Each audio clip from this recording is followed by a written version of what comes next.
So then, if you wanted to create a new personal reality, a new life, you'd have to change your personality, which means you'd have to start thinking about what you've been thinking about and change it. You'd have to become aware of your unconscious habits and behaviors and even what you say and modify them. And then you'd have to look at those emotions that keep you anchored to the past and decide if those emotions belong in your future. So most people try to create a new personal reality as the same personality, and it doesn't work. We literally have to become someone else. In other words, thoughts are the language of the brain, and feelings are the language of the body.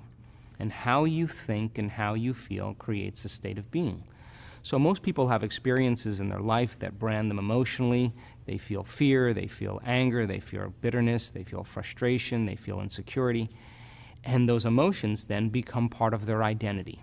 So once they think certain thoughts that turn on certain circuits in their brain that are equal to their insecurity, and then they feel insecure. The moment they feel insecure, they think more insecure thoughts, which makes more chemicals for them to feel insecure. And the repetition of that cycle over time conditions the body to subconsciously become the mind of insecurity. So then the person says, I am insecure. And whenever you say, I am anything, you're commanding your mind and body towards a destiny. So then most people's biology is, for the most part, their past. And so if you're not being defined by the vision of the future, some new possibility in your life, you're only left with the old circuitry in your brain and the old emotions of the past. So the question then is, can you believe in a future that you can't see or experience with your senses yet, but you've thought about enough times in your mind that your brain is literally changed to look like the experience has already occurred? Now, the latest research in neuroscience says you can change your brain just by thinking. So then, as you begin to think about a new possibility, and your brain begins to fire in new sequences and new patterns and new combinations, and you begin to plan your behaviors, and you begin to review in your mind, mentally rehearse who you're going to be in your life. The mere action of mental rehearsal begins to install the neurological circuits in your brain. Now your brain is no longer a record of the past. Now it's in fact a map to the future.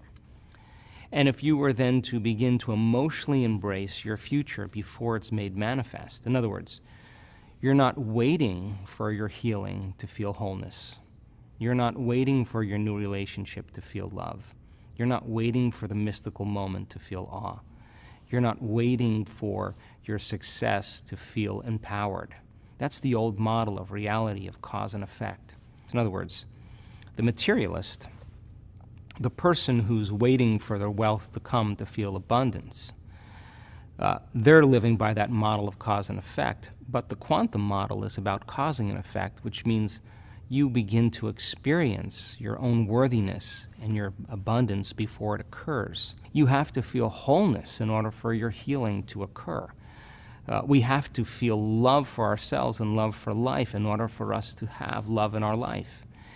And so then to instruct people how to teach their body emotionally how that future could feel like before it's made manifest, if they do it properly, their body as the unconscious mind begins to believe it's living in that future reality in the present moment.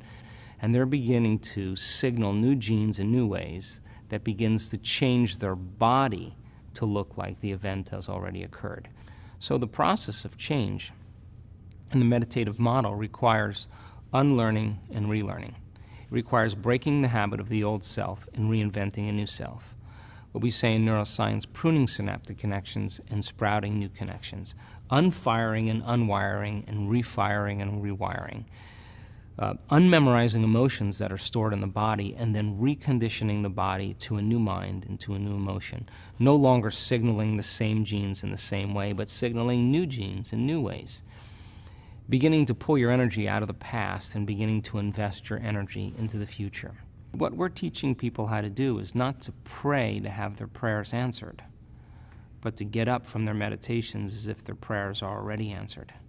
Because when they're combining that clear intention of their future with that elevated emotion, they're literally changing their energy, they're changing their brain chemistry, they're changing the way their brain works, they're changing their genetic expression, they're changing their chemistry. They're literally becoming somebody else. And over again, when people do this, it may take them months to turn their disease around. But over and over again, we've seen this. They come back to a certain level of awareness, and the disease is no longer there. And it's almost like the disease existed in the old personality. They're literally someone else.